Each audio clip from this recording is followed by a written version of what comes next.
the end of a snow-covered dirt road in western Maryland. 2 box trucks sit in the dark. Inside are 3 young people, brilliant, educated, wanted in 3 states. When officers finally move in, they find guns and black tactical gear and a trail that stretches across the country and leaves 6 people dead. They never gave themselves a name. The world would come to call them the Zizians. And the hardest part to understand is that they believed they were the good ones. To understand how it ends in those box trucks, you have to go back to a brighter place, the Bay Area, a community of young programmers and thinkers who called themselves rationalists, people who tried to think their way to better decisions. Many of them were terrified of one thing above all else: artificial intelligence, a machine, someday smarter than all of us, a machine that might end the human story. They wanted to be good. They wanted to save the world. Most of them simply argued and wrote and went home. One of them did not go home. Her name was LaSota. Online, she wrote under a single word, Ziz. On a blog, she built a whole philosophy about good and evil, about the mind. She argued that the 2 halves of the brain could hold 2 different people, 2 genders, 2 moral codes, sleeping in one skull. When the wider community rejected the idea, something hardened. Ziz did not soften her beliefs. She gathered the few who agreed, and slowly, the circle around her grew tighter and stranger and more alone. The followers were vegan to the bone, anti-authority, convinced the ordinary world was rotten and that they alone could see it. In 2019, Ziz and 3 others were arrested at a protest. The group was already at war with the people it once called friends. Then came the disappearances. In 2022, an obituary was published for Ziz herself. The Coast Guard had searched the bay after a report that she'd fallen from a boat. No body was ever found. Weeks later, she was seen alive. The dead, it seemed, did not always stay dead. By then, several of them were living on a ramshackle lot in Vallejo, California. Box trucks and trailers parked on land owned by an elderly man named Curtis Lind. The rent had stopped coming. Lind moved to evict them. On the 13th of November, 2022, it turned to blood. Lind was ambushed and stabbed and impaled with a sword. Half blind and bleeding, he reached his gun and fired. One of his attackers, 31-year-old Emma Borhanian, was killed. Prosecutors ruled it self-defense. 2 others were charged. The first death, but not the last.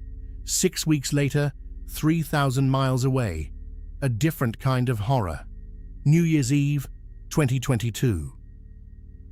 In a quiet home in Chester Heights, Pennsylvania, a couple named Richard and Rita Zajko were found shot dead.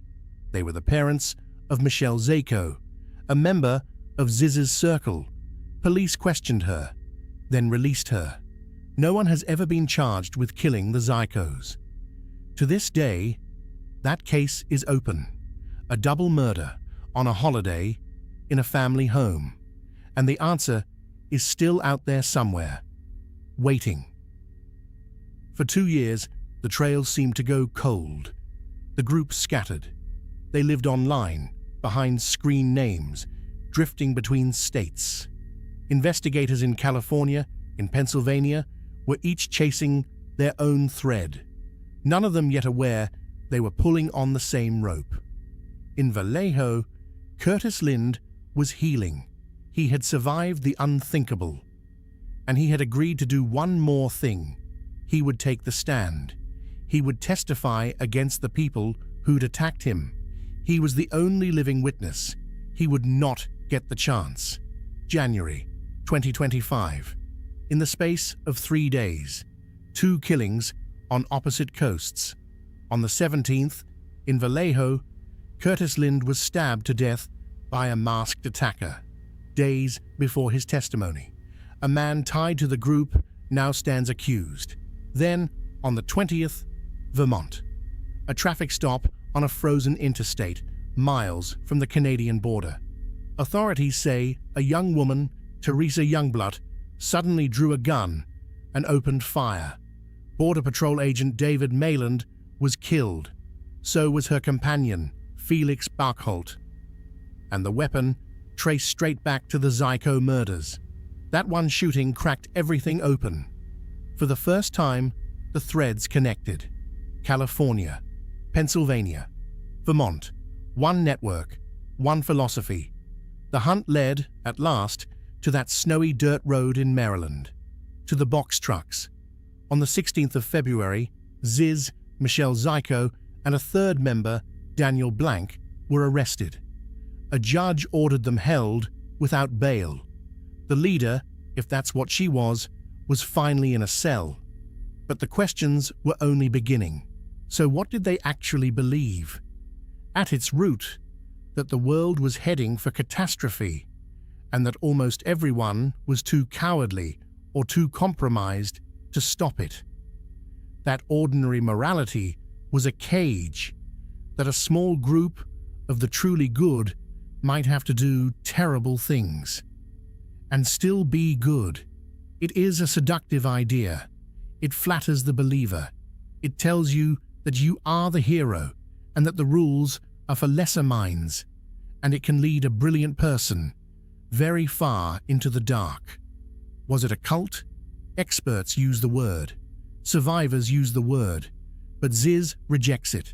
She insists there was no cult and no leader, only people who happen to agree. In court, the cases have spiraled into chaos. Outbursts, hunger strikes over vegan meals, disputes over names and pronouns, and even who is fit to stand trial. A movement built on the power of the mind, now arguing in courtrooms about the state of those same minds. Here is what remains unproven.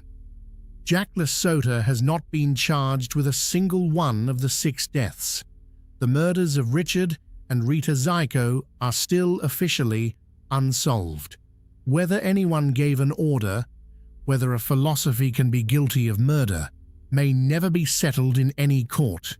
6 people are dead, in 4 incidents across 4 states, and the one thread that ties them all together is not a weapon or a fingerprint. It is an idea, and ideas are very hard to convict. The frightening thing about the Zizians is not that they were monsters in the shadows, it's that they weren't. They were young, they were gifted, they read and debated and genuinely wanted to make the world better. And somewhere along the way, that wish curdled into something that left bodies behind. They were not the first to be sure they were righteous. They will not be the last. The most dangerous person in the room is often the one who is certain they are good. At the end of a snow-covered dirt road in Maryland, the box trucks are gone now, towed away, catalogued, filed, but the case is not closed. In a Pennsylvania home, 2 parents were murdered on New Year's Eve, and no one has answered for it. Somewhere, the truth of what happened on that road and in that house is still out there, still waiting. The Zizians believed they were the good ones, and the archive stays